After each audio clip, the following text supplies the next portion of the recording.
दोस्तों, वेनेजुएला के राष्ट्रपति को अमेरिका ने जेल में डाल दिया है और ट्रंप के इस हरकत के खिलाफ मुस्लिम देश एक साथ आ चुके हैं। एक एक करके सबके बयान सामने आने लगे हैं और हर कोई ट्रंप की इस कार्रवाई पर खूब खरी खोटी सुना रहा है। दुनिया भर के देश क्या कह रहे हैं, सबसे पहले इसको समझते हैं। दोस्तों, अमेरिकी राष्ट्रपति डोनाल्ड ट्रंप ने खुद बताया था कि अमेरिका ने वेनेजुएला की राजधानी काराकास पर हवाई हमला किया और राष्ट्रपति निकोलस मादुरो को उनकी पत्नी के साथ पकड़ लिया। वेनेजुएला के खिलाफ अमेरिका के कदम को दुनिया के कई देशों ने एक तरफा और संयुक्त राष्ट्र के चार्टर के खिलाफ बताया है।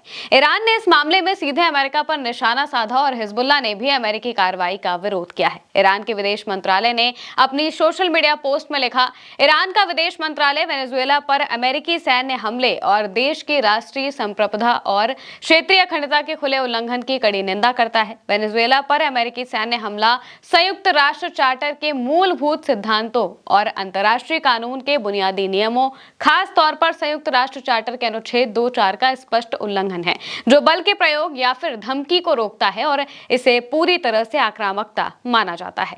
संयुक्त राष्ट्र के सदस्य एक आजाद देश वेनेजुएला, जो कि संयुक्त राष्ट्र का सदस्य भी है, उसके खिलाफ अमेरिकी सैन्य आक्रामकता क्षेत्रीय और अंतर्राष्ट्रीय शांति और सुरक्षा का गंभीर उल्लंघन है। इसके नतीजे पूरी अंतर्राष्ट्रीय व्यवस्था को प्रभावित करते हैं और संयुक्त राष्ट्र चार्टर आधारित व्यवस्था को ज्यादा कमजोर और नष्ट करेंगे। ईरान का विदेश मंत्रालय सभी राज्यों और अंतर्राष्ट्रीय संगठनों, विशेष रूप से संयुक्त राष्ट्र और उसकी सुरक्षा परिषद की कानूनी और नैतिक जिम्मेदारी पर जोर देता है कि वो वेनेजुएला के खिलाफ अमेरिका की गैरकानूनी आक्रामकता को तुरंत रोके।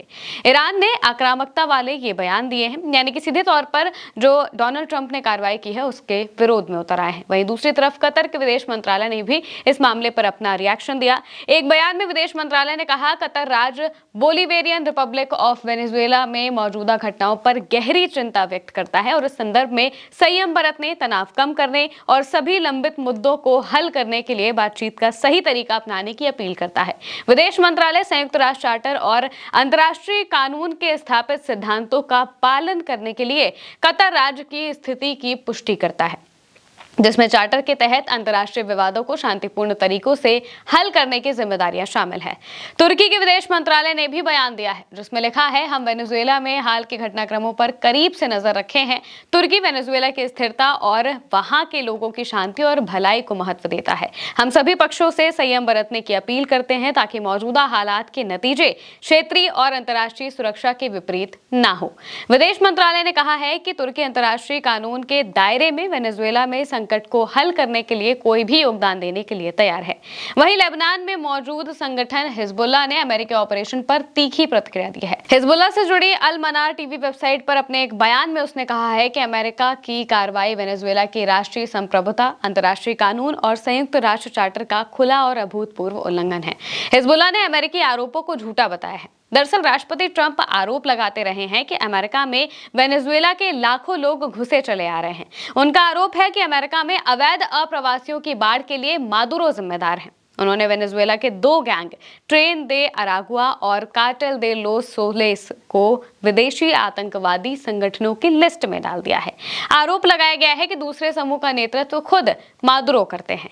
इस बीच हिजबुल्लाह ने कहा है कि ताजा घटना ने अमेरिकी प्रशासन के दबदबे, अहंकार और लूट वाले रवैये की पुष्टि कर दी है। उसने अमेरिका पर अंतर्राष्ट्रीय सुरक्षा को कमजोर करने और जंगल के कानून को बढ़ावा देने का आरोप भी लगाया है। हिजबुल्लाह ने कहा है कि वो वेनेजुएला के लोगों, राष्ट्रपति पद और सरकार के साथ पूरी एकजुटता के साथ खड़ा है। दुनिया के नक्शे पर वेनेजुएला एक ऐसा देश है जो कि बेशुमार प्राकृतिक दौलत पर बैठा हुआ है। हालिया घटनाक्रम और अंतर्राष्ट्रीय आंकड़ों के अनुसार ये देश तेल भंडार के मामले में दुनिया का बेताज बादशाह है। दरअसल 303 बिलियन बैरल के विशाल तेल भंडार के साथ वेनेजुएला दुनिया के ब्लैक गोल्ड का निर्विवाद राजा बना हुआ है। ताजा अंतर्राष्ट्रीय आंकड़ों यानी कि 2025 के अनुसार वेनेजुएला के पास 303.8 बिलियन बैरल का प्रमाणित तेल भंडार है। ये मात्रा सऊदी अरब के 267 बिलियन बैरल से भी कहीं ज्यादा है।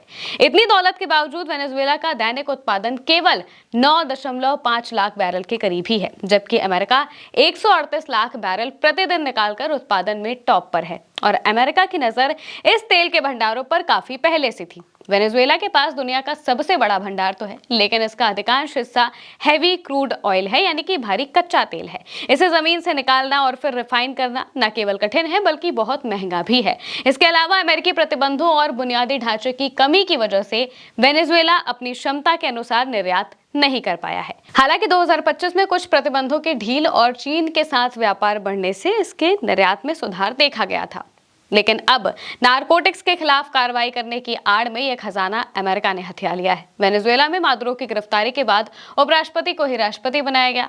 नई सरकार ने अमेरिका के सामने झुकने से इनकार कर दिया है। वेनेजुएला की नई सरकार ने बातचीत से मुद्दे को सुलझाने का प्रस्ताव अमेरिका के सामने रखा है। अब ये देखना होगा कि अमेरिका अपनी मनमानी कर पाता है या फिर नहीं। वहीं बाकी दुनिया के देश वेनेजुएला की कैसे मदद करते हैं। फिलहाल के लिए मेरी यानी कि महिमा के साथ इस खबर में इतना ही। आप देखते रहिए उल्टा चश्मा यूसी।